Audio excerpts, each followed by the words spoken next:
الله الرحمن الرحيم. الحمد لله رب العالمين، حمدا كثيرا طيبا مباركا فيه، وبالله تعالى نستعين. وصلي اللهم وسلم وبارك على نبينا محمد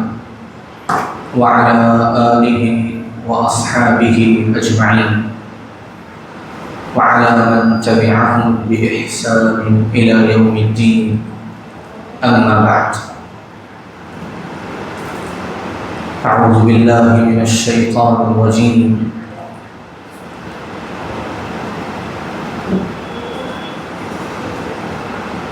بسم الله الرحمن الرحيم. والسابقون الأولون من المهاجرين والأنصار والذين اتبعوهم بإحسان رضي الله عنهم ورضوا عنه وأعد لهم جنات تجري تحتها الأنهار خالدين فيها أبدا، ذلك هو الفوز العظيم. صدق الله العلي العظيم.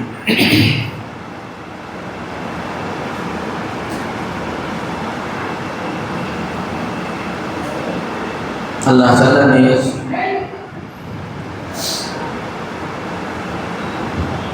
اس بگڑی ہوئی انسانیت کی ہدایت کے لیے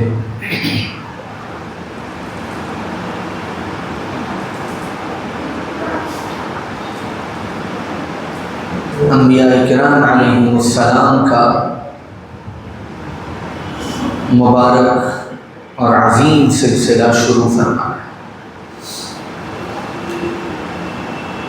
حضرت آدم علیہ السلام سے لے کر سیدنا محمد رسول اللہ صلی اللہ علیہ وآلہ وسلم تک ہر دور میں، ہر علاقے میں اللہ کی طرف سے ایسے بندوں کا انتخاب ہوتا رہا جو اللہ کی طرف سے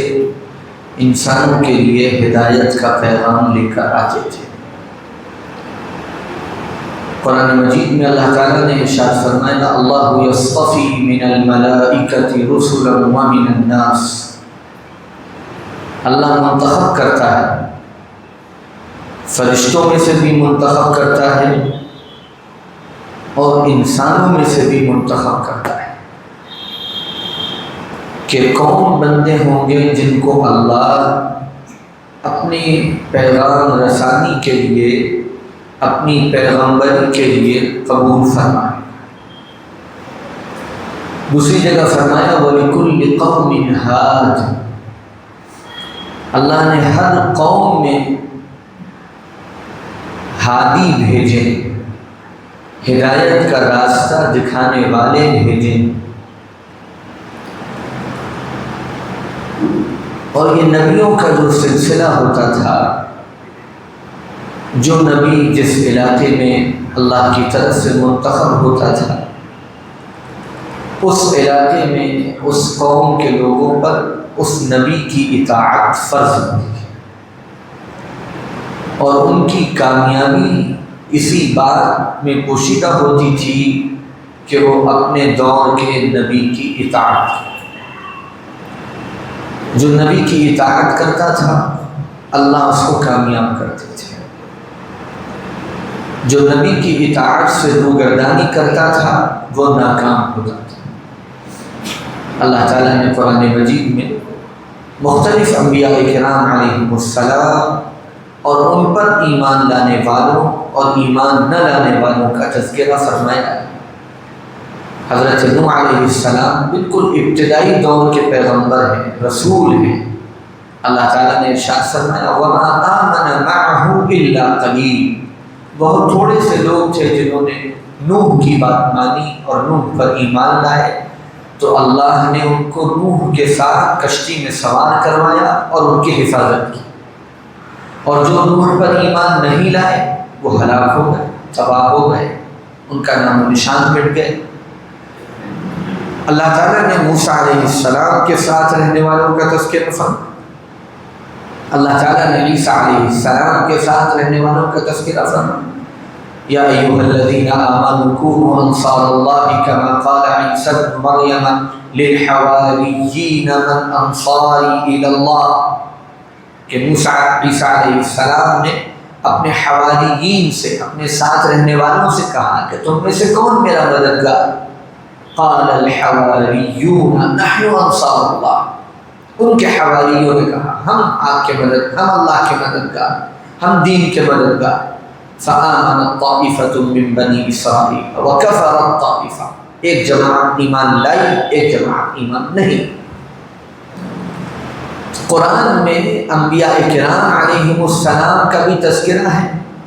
اور ان کے ساتھ رہنے والوں کا بھی تذکرہ ہے۔ پھر چونکہ محمد الرسول اللہ صلی اللہ علیہ وآلہ وسلم آخری نبی اور رسول بن کر آئے اور تمام جہانوں کے لیے رسول اور رحمت بن کر آئے، اس لیے اللہ تعالیٰ نے پھر ان کے لیے بھی انتخاب فرمایا ایک ایسی جماعت کا جس کا اثر عالمی، جس کا اثر رہتی دنیا تک باقی رہے، جس کا اثر قیامت تک لوگوں پر قائم رہے۔ اور اللہ نے اس جماعت کا انتخاب بھی اپنی خاص نظر رحمت سے فرمایا، ایک ایسی جماعت جو اللہ کے نبی صلی اللہ علیہ وسلم کی مددگار بھی ہو، آپ سے محبت کرنے والی بھی ہو، آپ پر فدا ہونے والی بھی ہو، آپ کی اطاعت کرنے والی بھی ہو، آپ کی فرما برداری کرنے والی بھی ہو، اور وہ معیار ہو حضور اکرم صلی اللہ علیہ وسلم کی جو خوبیاں تھیں، آپ کی جو صفات تھیں، آپ کے جو کمالات تھے، آپ کی جو بلندیاں تھیں، آپ کی جماعت کا ہر فرد ان میں سے کسی خوبی کا حامل ہو، کسی کمال کو لیے ہوئے ہو، اور پھر وہ اپنی ذات میں ایک انجمن ہو، ایک مقتدی ہو، ایک رہبر ہو، ایک رہنما ہو، اور ساری دنیا اس سے روشنی حاصل کرے، اس کو دیکھ کر چلے، اس کو اپنے لیے نمونہ بنائے، اس کو اپنے لیے مثال بنائے۔ چنانچہ اللہ تعالیٰ نے اس کے لیے انتخاب فرمایا اللہ کے نبی صلی اللہ علیہ وسلم کے اہل بیت کا، اور انتخاب فرمایا اللہ کے نبی صلی اللہ علیہ وسلم کے صحابہ کا۔ اہل بیت حضور اکرم صلی اللہ علیہ وسلم کے گھر والے، آپ کی ازواج مطہرات، آپ کی اولاد، آپ کے نواسے نواسیاں، اور ان میں پھر اللہ کے نبی صلی اللہ علیہ وسلم نے الگ الگ مقامات طے فرمائے، الگ الگ فضائل ذکر فرمائے، الگ الگ ان کی خوبیوں کا تذکرہ فرمایا جو اہل بیت میں شامل تھی، اور عمومی طور پر صحابہ کرام کی جماعت، کیونکہ جو اہل بیت تھے وہ سب صحابہ بھی تھے۔ حضور اکرم صلی اللہ علیہ وسلم کے رفقا،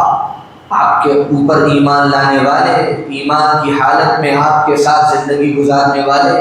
آپ کی اطاعت کرنے والے، آپ کی فرما برداری کرنے والے، آپ کے راستے پر چلنے والے، اور اللہ کی طرف سے اس جماعت کا بھی انتخاب ہوا۔ ظاہر ہے کہ محمد الرسول اللہ صلی اللہ علیہ وسلم اللہ کو سب سے زیادہ محبوب، اللہ کے سب سے عظیم پیغمبر، اللہ کے سب سے برگزیدہ بندے، اب ظاہر ہے کہ آپ کا ساتھ دینے کے لیے، آپ کی رفاقت کے لیے، آپ کی معیت کے لیے، آپ کی مصاحبت کے لیے ہر ایک کا انتخاب نہیں ہو سکتا تھا۔ اللہ تعالیٰ نے منتخب بندوں کی ایک جماعت محمد الرسول اللہ صلی اللہ علیہ وآلہ وسلم کو عطا فرمائی، اور اس جماعت کے کمالات، اس جماعت کی خوبیاں، اس جماعت کا معیار، اس جماعت کی عظمت، اس جماعت کا تقدس اللہ نے قرآن میں بیان فرمایا تاکہ اشکال نہ رہے، تاکہ کوئی ابہام نہ رہے، تاکہ کسی کے ذہن میں کوئی خلش باقی نہ رہے، کیونکہ اللہ تعالیٰ یہ بات بھی جانتے تھے، اور حضور اکرم صلی اللہ علیہ وآلہ وسلم نے بھی اس کی طرف اشارے فرمائے تھے کہ بعد کے دور میں ایسے لوگ آئیں گے جو دعویٰ کریں گے اللہ کو ماننے کا، جو دعویٰ کریں گے رسول اللہ صلی اللہ علیہ وسلم کی نبوت پر ایمان کا، آپ کی رسالت کے اقرار کا، لیکن ان میں سے کچھ ایسے شقی ہوں گے جن میں سے کسی کو آپ کے گھر والوں سے بغض ہوگا، کسی کو آپ مہاجرین سے بغض ہوگا، کسی کو انصار سے بغض ہوگا، کسی کو صحابہ کے جماعت کے دیگر افراد سے بغض ہوگا۔ اس لیے اللہ تعالیٰ نے اس جماعت کے، چاہے وہ جماعت اہل بیت کی ہو، چاہے وہ جماعت صحابہ کی ہو، اللہ نے ان کا معیار خود طے فرما دیا، اللہ نے ان کے مقام کو خود بیان فرما دیا، اللہ نے ان کی حیثیت کو خود واضح فرما دیا، تاکہ بعد میں کوئی انتشار کرنے والے کا انتشار کارگر نہ ہو، بعد میں کسی خلفشار کرنے والے کا خلفشار لوگوں کو متاثر نہ کرے، بلکہ یہ نظریہ، یہ عقیدہ بالکل واضح ہو جائے کہ اللہ کے نبی صلی اللہ علیہ وسلم کے گھر کے افراد ہوں یا آپ کے رفقا، آپ کے صحابہ ہوں، یہ اللہ کی منتخب کردہ جماعت، اور ان کا جو مقام ہے، ان کا جو مرتبہ ہے، ان کی جو فضیلت ہے، ان کا جو اسلام کی خدمت میں کردار ہے، ان کی جو للہیت ہے، ان کا جو اخلاص ہے، ان کی جو اسلام کے لیے وفاداری ہے، وہ ایسی مسلم ہے، ایسی طے شدہ ہے کہ بعد میں پوری امت مل کر بھی، محققین مل کر بھی، اور بڑے بڑے لوگ مل کر بھی ان میں سے کسی ایک فرد کے اس معیار کو نقصان نہیں پہنچا سکتے، متاثر نہیں کر سکتے، کیونکہ ظاہر ہے کہ اللہ رب ہے۔ جب رب نے کوئی بات طے فرما دی تو بندوں کا یہ حق نہیں ہے کہ پھر اس کے خلاف کوئی بات اختیار کریں، اس کے خلاف کوئی رائے قائم کریں۔ اس لیے امت مسلمہ کا پہلے دن سے اہل سنت والجماعت کا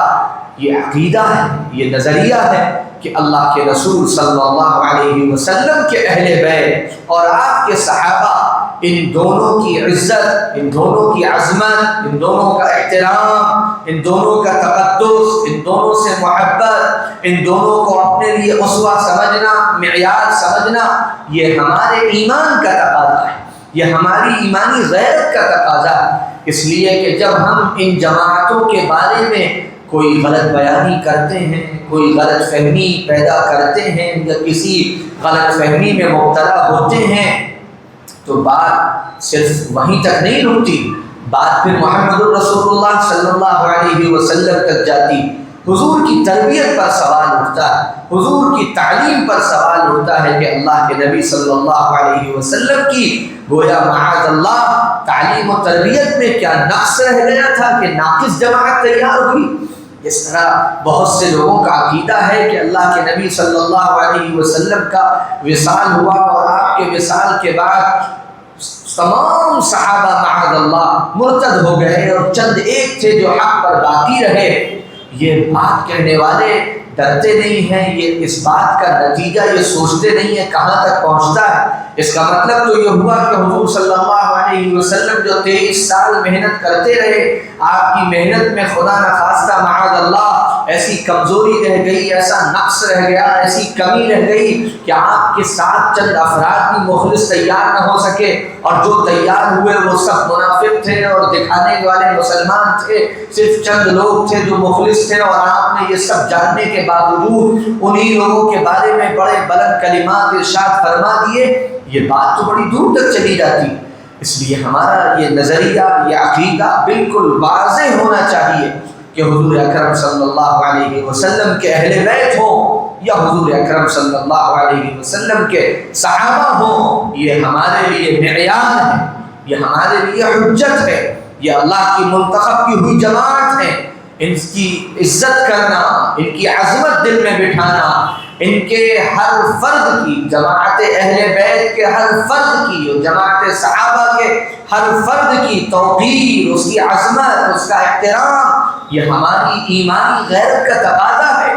یہ وہ جماعتیں ہیں جن کے بارے میں اللہ تعالیٰ نے یہ فرمایا بعد میں آنے والوں سے، فَإِنْ آمَنُوا بِمِثْلِ مَا آمَنْتُمْ بِهِ فَقَدِ اهْتَدَوْا، اگر بعد میں آنے والے ایمان لائیں گے اس طرح جس طرح تم لوگ ایمان لائے ہو، اے صحابہ کی جماعت، اے اہل بیت کی جماعت، جس طرح تم ایمان لائے ہو، اگر بعد میں آنے والے اس طرح ایمان لائیں گے، فَقَدِ اهْتَدَوْا، تب وہ ہدایت پر ہوں گے۔ اسی کو معیار کہا جاتا ہے، معیار اسی کا نام ہے کہ طے کر دیا گیا، کسوٹی بتا دی گئی، یہ ہے معیار، ان کی طرح ایمان لانا ہے، صحابہ کی طرح ایمان لانا ہے، اہل بیت کی طرح ایمان لانا ہے، تب ہدایت کے راستے پر ہوں گے۔ دوسری جگہ اللہ تعالیٰ نے ارشاد فرمایا وَلَكِنَّ اللَّهَ حَبَّبَ إِلَيْكُمُ الْإِيمَانَ وَزَيَّنَهُ فِي قُلُوبِكُمْ وَكَرَّهَ إِلَيْكُمُ الْكُفْرَ وَالْفُسُوقَ وَالْعِصْيَانَ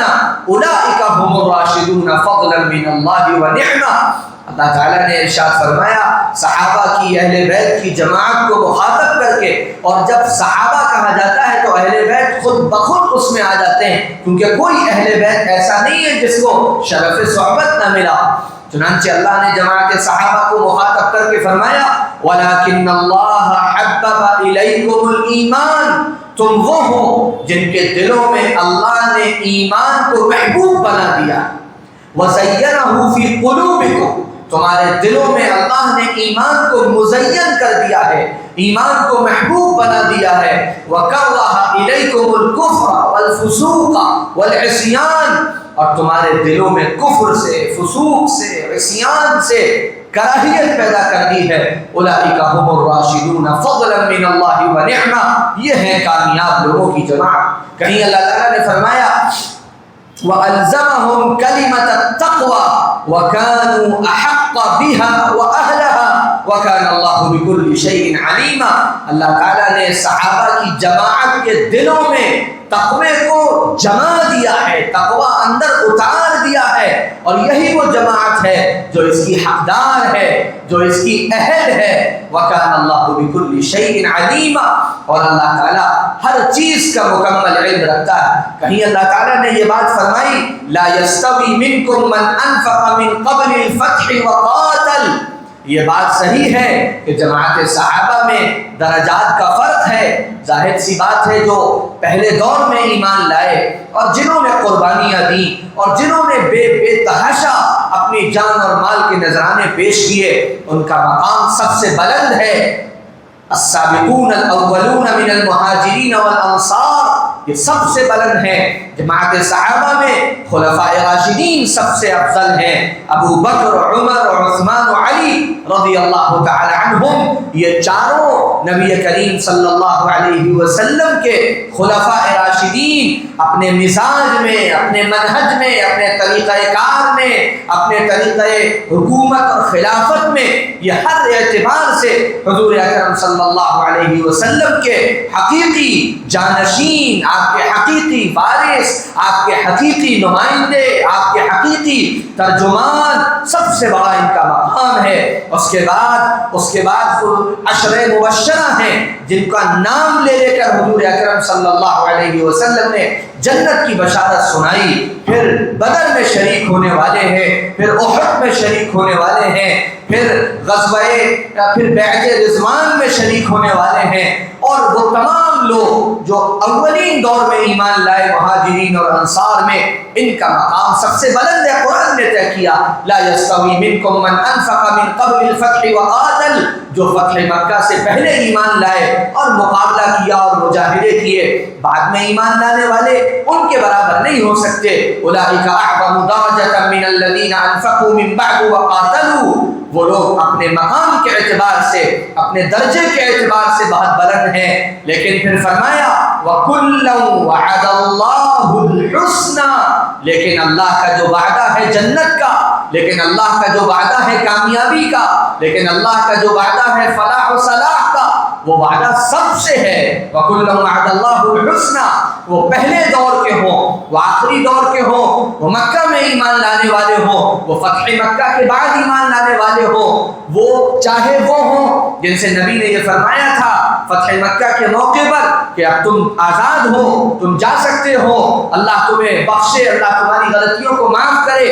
تمام صحابہ مقام کے اعتبار سے، کامیابی کے اعتبار سے وَكُلًّا وَعَدَ اللَّهُ الْحُسْنَى، اللہ نے اعلان فرمایا کہ وہ سب سے جنت کا وعدہ ہے۔ دوسری جگہ فرمایا رضی اللہ عنہم ورضوا عنہ، اللہ ان سے راضی ہے، وہ اللہ سے راضی ہیں۔ اس اعلان کے بعد صحابہ کرام سے جو خطائیں بھی ہوئیں، جو غلطیاں بھی ہوئیں، ظاہر بات ہے ہمارا عقیدہ، ہمارا نظریہ صحابہ کے معصوم ہونے کا نہیں ہے، ہمارا یہ نظریہ صرف انبیاء کی جماعت کے بارے میں ہے کہ انبیاء کرام علیہ السلام معصوم ہوتے ہیں، ان سے کوئی غلطی نہیں ہوتی، ان سے کوئی خطا نہیں ہوتی۔ صحابہ کرام بحیثیت انسان ان سے غلطیاں بھی ہوئیں، ان سے کوتاہیاں بھی ہوئیں، لیکن اللہ نے اس جماعت کو یہ امتیاز عطا فرمایا تھا، یہ مقام عطا فرمایا تھا، اپنی رضامندی کا اعلان کر کے ان کے لیے یہ بات آسان فرما دی تھی کہ صحابہ کرام سے جب غلطی ہوئی تو انہوں نے اس کی معافی مانگ کر اللہ سے اپنے معاملے کو صاف کر لیا، یعنی وہ معصوم تو نہیں ہیں لیکن وہ مغفور ہیں، اللہ نے ان کی مغفرت فرما دی، اللہ نے ان کو معاف کر دیا ہے، اللہ ان سے راضی ہو گیا ہے۔ اور جب خدا راضی ہے، جب مالک راضی ہے، جب رب راضی ہے، تو پھر بندوں کو اختیار نہیں کہ صحابہ کرام کی غلطیوں پر بات کریں یا صحابہ کرام کی غلطیوں پر معاذ اللہ ان کو مطعون کریں یا صحابہ کرام کی غلطیوں پر معاذ اللہ ان پر لعنت ملامت کریں۔ جب اللہ نے معافی کا اعلان فرما دیا اور اللہ نے ان کی جماعت کو یہ مقام عطا فرمایا، یہ توفیق عطا فرمائی کہ صحابی جب دنیا سے گیا ہے تو اپنی غلطیوں کی معافی کے ساتھ گیا ہے، اللہ کی رضا کے ساتھ گیا ہے، اللہ کی خوشنودی کے ساتھ گیا ہے۔ جب اللہ کی طرف سے اس کے لیے یہ فیصلہ ہے، اللہ تعالیٰ نے دوسرے مقام پر صحابہ کی جماعت کو اپنا لشکر کہا، فرمایا اولئک حزب اللہ الا ان حزب اللہ هم المفلحون، یہ اللہ کی پارٹی ہے، یہ اللہ کا لشکر ہے اور اللہ ہی کا لشکر کامیاب ہے۔ قرآن میں جگہ جگہ اللہ تعالیٰ نے صحابہ کرام کی عظمت کو، ان کے مقام کو، ان کی خوبیوں کو، ان کی صفات کو اسی لیے بیان فرمایا تاکہ امت کے دلوں میں صحابہ کے تعلق سے عظمت اور احترام پیدا ہو، تقدس پیدا ہو، وہ جماعت صحابہ کو اپنے لیے معیار بنائیں، وہ جماعت صحابہ کو اپنے لیے نمونہ بنائیں، اور پہلے دور سے لے کر آج تک امت مسلمہ کا، اہل سنت والجماعت کا یہی طریقہ کار رہا ہے کہ انہوں نے ہر دور میں صحابہ کرام کی جماعت سے محبت کی ہے، ان کی عظمت اپنے دلوں میں بٹھائی ہے، ان کے تذکرے کیے ہیں، ان کا نام لیا ہے، ان کے راستے کو اپنے لیے اسوہ اور نمونہ بنایا ہے۔ اللہ کروڑوں رحمتیں نازل فرمائے حضرت مولانا محمد یوسف صاحب کاندھلوی نور اللہ تعالی مرقدہ پر دعوت کی اس عظیم محنت میں جب یہ نظر آنے لگا کہ لوگ بڑھتے جا رہے ہیں، تعداد بڑھتی جا رہی ہے، کام دنیا میں پھیلتا جا رہا ہے، حضرت مولانا یوسف صاحب رحمۃ اللہ علیہ نے اس بات کی فکر فرمائی، اور غالباً ان کی یہ فکر حضرت مولانا الیاس صاحب رحمۃ اللہ علیہ کے دور میں ہی شروع ہو گئی تھی کہ ہمیں اب اس جماعت کو، اپنے لوگوں کو صحیح راستے پر باقی رکھنے کے لیے سب سے پہلے یہ کام کرنا ہے کہ ایک آئیڈیل جماعت ان کے سامنے پیش کرنی ہے جس کا ہر فرد ہدایت کی روشنی رکھتا ہو، جس کا ہر فرد مثالی ہو، جس کا ہر فرد مقتدا ہو۔ انہوں نے پھر کتاب لکھی حیات الصحابہ کے نام سے، صحابہ کی زندگی کو جمع کیا، صحابہ کے اخلاق جمع کیے، صحابہ کے اعمال جمع کیے، صحابہ کا اٹھنا بیٹھنا جمع کیا، صحابہ کا چلنا پھرنا جمع کیا، صحابہ کا کھانا پینا جمع کیا، پوری زندگی صحابہ کرام کی رضی اللہ تعالی عنہم اجمعین حضرت مولانا محمد یوسف صاحب نے لکھ کر حیات الصحابہ کی شکل میں پیش کی اور پابند کیا دعوت کے ساتھیوں کو، دعوت کا کام کرنے والوں کو، اور حقیقت میں پابند کیا گیا ہے پوری امت کو۔ اور میں آپ سے بھی یہ بات عرض کرتا ہوں کہ آپ بھی اس کے پابند بنے۔ حیات الصحابہ صرف جماعت والوں کی کتاب نہیں ہے، صرف تبلیغ والوں کی کتاب نہیں ہے، حیات الصحابہ وہ کتاب ہے جسے ہر فرد امت کو پڑھنا چاہیے، صحابہ کی زندگی دیکھنے کے لیے، صحابہ کی زندگی سیکھنے کے لیے۔ فضائل اعمال میں حضرت شیخ الحدیث رحمۃ اللہ علیہ نے حکایات صحابہ کے نام سے پورا ایک حصہ لکھا تاکہ صحابہ کی زندگیاں، ان کی قربانیاں، ان کے مجاہدات، ان کی اللہ کے دین کے لیے جو وفاداری ہے وہ امت کے سامنے رہے۔ اگر بحیثیت جماعت ہم نے اور آپ صورت میں صحابہ کی جماعت کو اپنے سامنے رکھا اور اس کو نمونہ اور اسوہ بنایا تو پھر ہماری زندگی صحیح رخ پر آگے بڑھے گی. اور اللہ نہ کرے ہماری زندگی، کیونکہ صحابہ ہی ہیں جن کے ذریعے نبی کریم صلی اللہ علیہ وسلم کا دین قولاً اور عملاً ہم تک منتقل ہوا ہے. جتنی حدیثیں پہنچی ہیں یہ حدیثیں آسمان سے نہیں اتری، حدیثوں کو نبی سے روایت کرنے والے صحابی ہیں. اگر صحابی بیچ میں سے ہٹ جائے تو حدیثوں کا ذخیرہ ختم ہو جائے. صحابہ نے اس کو نبی سے نقل کیا، پھر بعد والوں نے اس کو ہم تک پہنچایا. صحابہ نے بتایا کہ نبی نے کیا بولا، صحابہ نے بتایا کہ نبی نے کیا کیا، صحابہ نے بتایا کہ نبی کیا چاہتے تھے، اور صحابہ نے خود اپنی زندگی سے پیش کیا. یہ ہے وہ زندگی جو نبی کریم سرور دو عالم صلی اللہ علیہ وسلم کی زندگی تھی. اور آپ جس راستے پر چلتے تھے اور آپ جس راستے پر زندگی گزارتے تھے، ہمارا پورا دین، اس کی بنیادیں یہ جماعت صحابہ پر ٹکی ہوئی ہیں. جو یہ چاہتے ہیں کہ امت کا اعتماد جماعت صحابہ سے کمزور ہو جائے، وہ در حقیقت یہ چاہتے ہیں، ان کی اپنی پلاننگ، ان کا اپنا منصوبہ، ان کی اپنی سازش اصل میں یہ ہے کہ امت کا دین پر سے اعتماد کمزور ہو جائے. اگر صحابہ کو ہٹا دیا جائے، اگر صحابہ کو نکال دیا جائے، اگر صحابہ کی لائن اس کو کراس کر دیا جائے تو تقریباً پورا دین ہم تک منتقل نہیں ہو پائے، منتقل ہی نہیں ہو سکتا.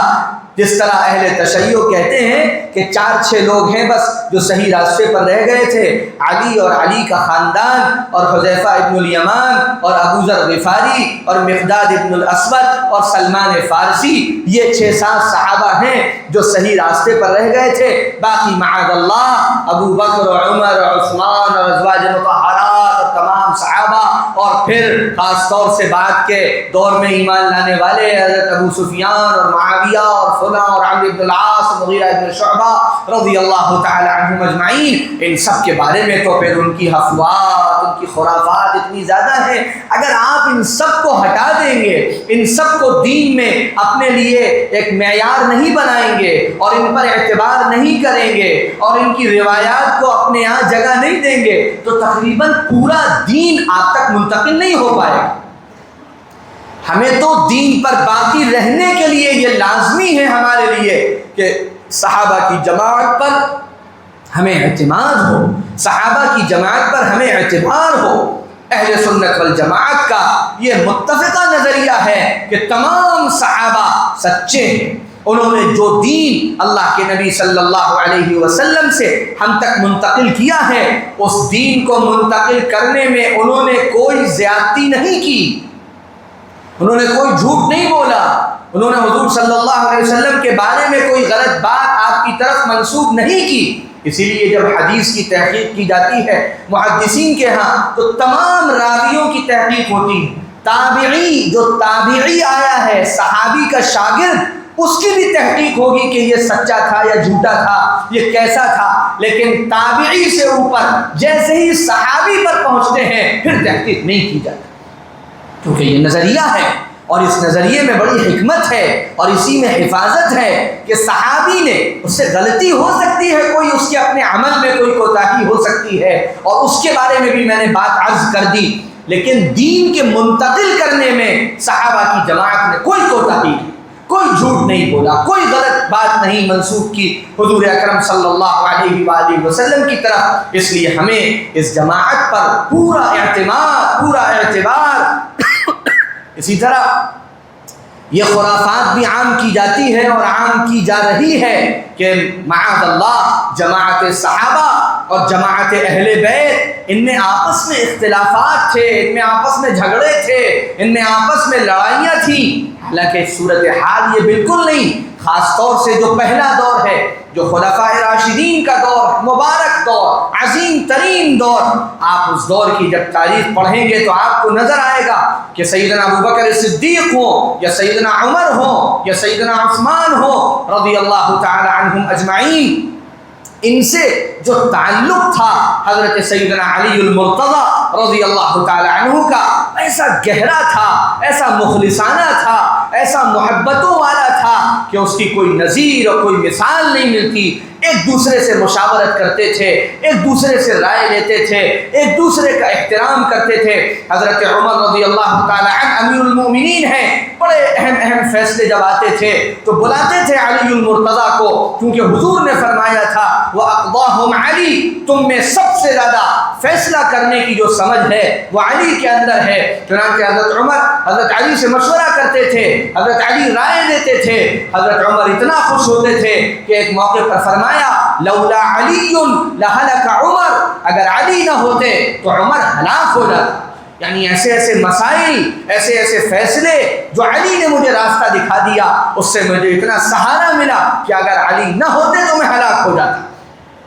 تمام مسائل میں آپ دیکھیں سیدنا عثمان رضی اللہ تعالی عنہ کو جس وقت گھیرا لوگوں نے اور آپ نے یہ طے فرمایا کہ میں جنگ نہیں کروں گا، میں مقابلہ نہیں کروں گا جب تک اللہ نے زندگی دی ہے، میں زندہ رہوں گا، اس کے بعد یہ لوگ مجھے مار دیں تو مار دیں، میں حضور صلی اللہ علیہ وسلم کے شہر میں خون بہانا نہیں چاہتا. تو آپ گھر میں قید ہو گئے. اس وقت حضرت علی رضی اللہ تعالی عنہ مسلسل فکر مند رہے اور یہ صورتحال تھی کہ آپ نے اپنے دونوں بیٹوں کو حسن اور حسین کو بھیجا کہ جاؤ عثمان کے گھر کی حفاظت کرو، اور انہوں نے حفاظت کی کہ کوئی چڑھے نہیں اور کوئی غنڈہ گردی نہ کرے اور کوئی امیر المومنین کو نقصان نہ پہنچائے. یہ روابط تھے، یہ تعلقات تھے. یہاں تک کہ بعد کے دور میں جب بعض معاملات کو لے کر لڑائیاں بھی ہو گئیں اور جھگڑے اس طرح کے ہوئے کہ ایک دوسرے کے خلاف تلواریں بھی نکل آئیں، اس وقت بھی آپ کو ایک مرتبہ بھی کہیں یہ نہیں ملے گا کہ اس جماعت کے فرد نے اس جماعت کو یا اس جماعت کے فرد نے اس جماعت کو یہ کہا ہو کہ تم مسلمان نہیں ہو، کہ تم منافق ہو، کہ تم معاذ اللہ مرتد ہو گئے ہو، کہ تم دین سے پھر گئے ہو. وہ جانتے تھے کہ ہم اپنے موقف پر بالکل درست ہیں، اس لیے ہمارا نکلنا درست ہے. جب پوچھا گیا حضرت علی رضی اللہ تعالی عنہ سے، جب صفین کی جنگ ہوئی، حضرت معاویہ رضی اللہ تعالی عنہ کا لشکر دوسری طرف تھا اور دونوں طرف لوگ بڑی تعداد میں شہید ہوئے اور دنیا سے رخصت ہوئے، تو کسی پوچھنے والے نے حضرت علی سے پوچھا تھا کہ امیر المومنین ہمارے لوگ بھی مارے جا رہے ہیں اور معاویہ کے لشکر کے لوگ بھی مارے جا رہے ہیں، کیا ہوگا آخرت میں ہمارا اور ان کا کیا ہوگا؟ تو فرمایا تھا حضرت علی نے قتلانا وقتلاہم فی الجنہ، ہمارے مقتولین اور ان کے مقتولین سب جنت میں جائیں گے. یہاں تک کہ جنگوں کے بعد دونوں لشکروں کے جو مقتولین تھے ان کو جمع کیا جاتا تھا اور نماز جنازہ ایک ساتھ پڑھی جاتی تھی. خاص طور سے جنگ جمل میں خود حضرت علی رضی اللہ تعالی عنہ نے ان تمام لوگوں کی نماز جنازہ خود پڑھی جو دوسری طرف سے مقابلے کے لیے آئے تھے اور شہید ہو گئے تھے. اللہ تعالیٰ نے اس جماعت کو ہر لحاظ سے ہمارے لیے معیار بنایا تھا، ہمارے لیے نظیر بنایا تھا، ہمارے لیے آئیڈیل اور نمونہ بنایا تھا، اور ان کو قرآن پاک میں یہ مقام عطا فرمایا تھا. اور پوری امت 1350 سال اور 1400 سال کی اس تاریخ میں اہل سنت والجماعت اسی نظریے پر، اسی راہ پر قائم رہے کہ صحابہ کی جماعت کے ساتھ ہمیں حسن ظن رکھنا ہے. ان کی وہ چیزیں جن کے بارے میں لوگ غلط سلط بات کرتے ہیں ہمیں وہاں پر اچھی تعویل کرنی ہے. احتیاط کے ساتھ صحابہ کے بارے میں گفتگو کرتے ہوئے احتیاط کا معاملہ کرنا ہے. حضور اکرم صلی اللہ علیہ وسلم کی وہ حدیث آپ نے ارشاد فرمایا تھا اللہ اللہ فی اصحابی،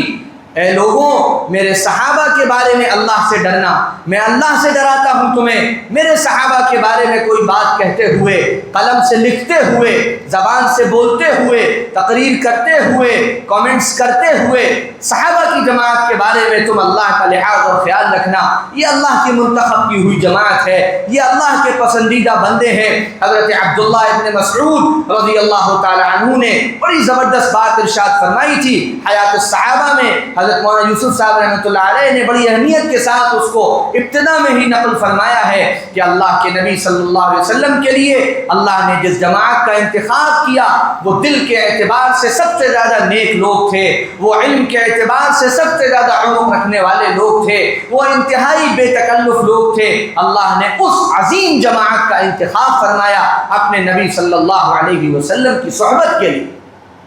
اور یہ اتنی عظیم نعمت تھی کہ اہل سنت والجماعت کا یہ نظریہ ہے شروع سے اب تک کہ امت کے تمام صلحاء، امت کے تمام نیک لوگ جو بعد کے دور میں آئے، وہ سب مل کر بھی ایک صحابی کے برابر نہیں ہو سکتے۔ اس کی وجہ یہ ہے، اس کی وجہ عبادات کی کثرت نہیں ہے کہ صحابہ میں سے بہت سے ایسے ہیں جن کو بہت کم عمر ملی، وہ چند نمازیں پڑھ پائے، بعض تو ایسے ہیں جو نماز پڑھ ہی نہیں پائے، وہ ایمان لائے، حضور صلی اللہ علیہ وسلم سے ملاقات کی اور اگلے دن کسی غزوے میں کسی جنگ میں چلے گئے اور شہید ہو گئے۔ صحابہ کا جو یہ مقام ہے اس کی اصل وجہ یہ ہے کہ ان کو حضور اکرم صلی اللہ علیہ وسلم کی رفاقت، آپ کی معیت، آپ کی صحبت، یہ جو عظیم نعمت ملی ہے وہ بعد والے کے لیے اس کا کوئی بدلہ نہیں ہو سکتا۔ ساری عبادتیں مل کر اس نعمت کا کیا بدل لائیں گی کہ محمد رسول اللہ کا ساتھ ملا،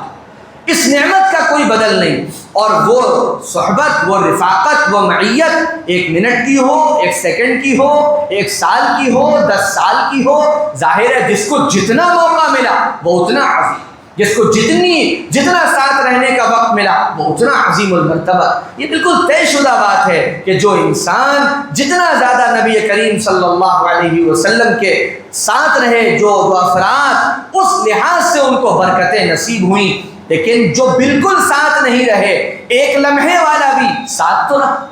اب برابری تو نہیں ہو سکتی۔ اسی لیے امت کا یہ اہل سنت والجماعت کا یہ نظریہ رہا کہ جماعت صحابہ کے تمام افراد، بہت سے لوگ یہ بات کہتے ہیں اور غلط کہتے ہیں، غلط بات منسوب کرتے ہیں کسی کی طرف کہ صحابہ میں جنہوں نے اتنے سال گزارے اور اتنے سال گزارے صرف وہی صحابی سمجھے جاتے ہیں۔ ہو سکتا ہے کسی نے اس طرح کی بات لکھی ہو اور تحقیق کے لیے لکھ دی ہو، لیکن جو جمہور امت کا موقف رہا ہے، جس پر جمہور امت قائم رہے ہیں، وہ یہ رہا ہے کہ حضور اکرم صلی اللہ علیہ وسلم کی معیت، آپ کی رفاقت، آپ کی صحبت ایمان کی حالت میں ذرا دیر کو بھی اگر نصیب ہو گئی اور پھر وہ شخص ایمان پر ہی رخصت ہوا تو وہ صحابی ہے، اور پھر دنیا کے تمام نیکوکار اور پرہیزگار اس کی برابری نہیں کر سکتے۔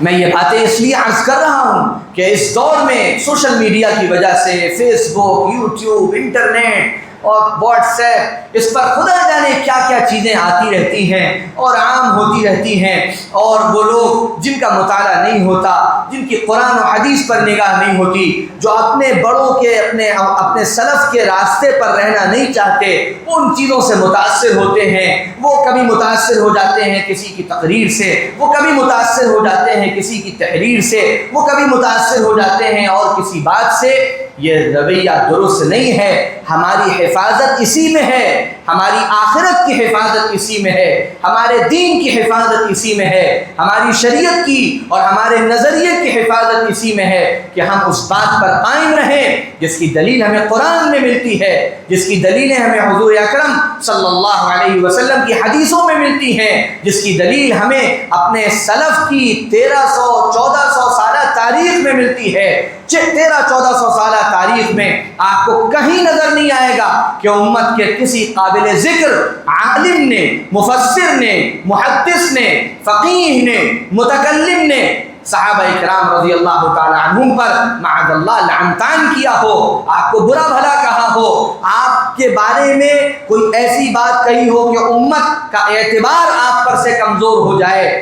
لوگوں کو اگر بہت سی منفی باتیں نظر آتی ہیں تو یہ بات معلوم ہونی چاہیے کہ جو تاریخ کی کتابیں ہوتی ہیں اس میں ہر طرح کی بات لکھی جاتی ہے، پھر اس کی تحقیق کی جاتی ہے، پھر اس پر فیصلہ کیا جاتا ہے۔ حضرت معاویہ رضی اللہ تعالی عنہ کے بارے میں بہت سی چیزیں لوگ کہتے ہیں، انٹرنیٹ پر آتی رہتی ہیں اور حوالہ دیتے ہیں، بخاری شریف میں یہ ہے اور بخاری شریف میں یہ ہے۔ تو میں اکثر ان سے کہتا ہوں بھائی اسی بخاری شریف میں امام بخاری رحمۃ اللہ علیہ نے کتاب فضائل الصحابہ لکھی ہے، اسی صحیح بخاری کی کتاب فضائل الصحابہ میں حضرت معاویہ رضی اللہ تعالی عنہ کے نام سے باب قائم کیا ہے، باب ذکر معاویہ ابن ابی سفیان کے نام سے، دیگر اور بہت سے صحابہ کا بھی اسی طرح ذکر کیا، باب ذکر فلاں اور باب ذکر فلاں، اور اس میں حضرت عبداللہ ابن عباس رضی اللہ تعالی عنہما کی یہ گواہی ہے کہ ان سے جب کہا گیا کہ حضرت معاویہ نے یہ کیا اور یہ کیا تو حضرت ابن عباس نے فرمایا تھا انہ قد صحب رسول اللہ صلی اللہ علیہ وسلم، معاویہ کو کچھ نہ کہو، ہو وہ حضور اکرم صلی اللہ علیہ وسلم کے صحابی ہیں، اور دوسری جگہ فرمایا تھا انہ فقیہ، وہ سمجھدار ہیں، اللہ نے ان کو دین کی سمجھ عطا فرمائی ہے۔ ظاہر ہے کہ اہل سنت والجماعت کا یہی نظریہ اور موقف ہے کہ حضرت علی رضی اللہ تعالی عنہ سے جو اختلافات ہوئے حضرت معاویہ کے بڑے شدید ہوئے، اس میں کوئی شک و شبہ نہیں، ان تمام اختلافات میں حضرت سیدنا علی رضی اللہ تعالی عنہ حق پر تھے، اس لیے کہ وہ خلیفہ راشد تھے، وہ سردار اہل بیت تھے، وہ حضور صلی اللہ علیہ وسلم کے جگر گوشہ تھے، وہ آپ کے بیٹے کی طرح تھے، وہ آپ کے وزیر تھے، وہ آپ کے اتنے محبوب تھے کہ بہت کم لوگ آپ کے اتنے محبوب تھے، اس لیے پوری اہل سنت والجماعت کا یہ موقف ہے۔ لیکن اس کے باوجود دوسری طرف اس بات کا ہمیشہ لحاظ و خیال رکھا گیا کہ حضرت معاویہ رضی اللہ تعالی عنہ کو چونکہ نبی کریم صلی اللہ علیہ وسلم کی صحابیت کا شرط حاصل ہے، اور آپ کے دور حکومت میں بے شمار اسلام کی خدمات ہوئی اور اسلام کا دائرہ وسیع ہوتا چلا گیا، بہت امن اور سکون کا وہ دور رہا۔ اختلافات کے بعد حضرت حسن رضی اللہ تعالی عنہ نے آپ سے صلح کر لی، آپ سے معاملات صاف کر لیے اور حکومت آپ کے حوالے کر دی، اور حضور صلی اللہ علیہ وسلم نے فرمایا تھا، بخاری شریف کی روایت ہے، ان ابنی ھذا سید سیصلح اللہ بہ بین فئتین من المسلمین، یہ میرا بیٹا حسن یہ سردار ہے اور اللہ تعالیٰ اس کے ذریعے سے امت کے دو بڑے مسلمانوں کی دو بڑی جماعتوں میں صلح کروائے گا۔ ان تمام وضاحتوں کے بعد ہمارے پاس اس کا حق نہیں رہ جاتا کہ ہم ان اختلافات کی بنیاد پر کسی صحابی کو مطعون کریں اور کسی کے بارے میں برا بھلا کہیں اور کسی پر لعن طعن کریں، معاذ اللہ۔ یہ پوری جماعت صحابہ اللہ کی طرف سے منتخب جماعت، اللہ کی طرف سے وہ جماعت جس کی اللہ نے بخشش فرما دی، اسی نظریے پر قائم رہنا، اسی نظریے پر باقی رہنا، اسی نظریے کو فروغ دینا، اسی نظریے کی تشکیل کرنا، اسی نظریے کی نشر و اشاعت کرنا، یہ ہماری دینی ایمانی غیرت اور حمیت کا تقاضا ہے۔ 4-5 سال پہلے جب ہمارے ایک استاد نے، جو باقاعدہ استاد نہیں تھے لیکن ندوے میں ہم پڑھتے تھے اور وہ ندوے میں پڑھاتے تھے، مولانا سلمان حسینی صاحب، انہوں نے اس موضوع پر بڑی شدت کے ساتھ کچھ بولنا شروع کیا، کچھ تقریر شروع کی، کچھ کہنا شروع کیا،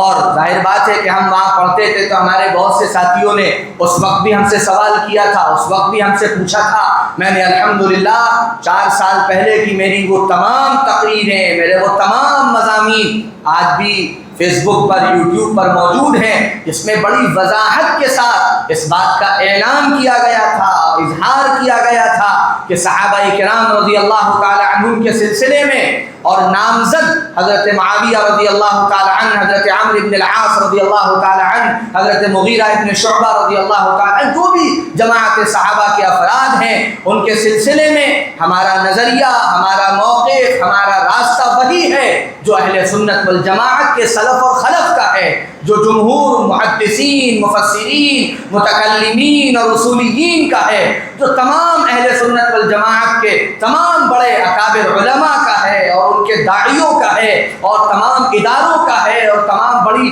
شخصیات کا ہے، کہ کسی بھی صحابی کے بارے میں کوئی تنقیص، کوئی تحقیر، کوئی غلط جملہ، کوئی نازیبہ بات، یہ کبھی بھی اہل سنت کی پہچان نہیں رہی، یہ کبھی بھی اہل سنت کا شعار نہیں رہی، یہ شعار اہل تشیع کا رہی ہے۔ ان کے یہاں یہ طریقہ اختیار کیا گیا کہ صحابہ کرام پر تبرہ کیا گیا اور صحابہ کرام کو برا بھلا کہا گیا، یہ راستہ انہوں نے اختیار کیا، اہل سنت والجماعت نے یہ راستہ کبھی اختیار کیا ہے اور نہ اہل سنت والجماعت کا یہ راستہ ہے۔ اور آج بھی پوری وضاحت کے ساتھ میں یہ بات پھر سے عرض کر رہا ہوں کہ جماعت صحابہ کے بارے میں اسی راستے میں حفاظت ہے، اسی راستے میں حفاظت ہے۔ اللہ کا ڈر، اللہ کا خوف، آدمی اپنے کسی استاد اور شیخ اور مرشد کے بارے میں بھی زبان اور قلم سے کچھ بولتے ہوئے، کچھ لکھتے ہوئے احتیاط کا دامن ہاتھ سے نہیں جانے دیتا، یہاں تک کہ کسی بات پر ان کے تنقید بھی کرتا ہے تو یہ سوچ کر کرتا ہے کہ وہ استاد ہیں، وہ بڑے ہیں، ان کا لحاظ اور خیال رکھنا چاہیے۔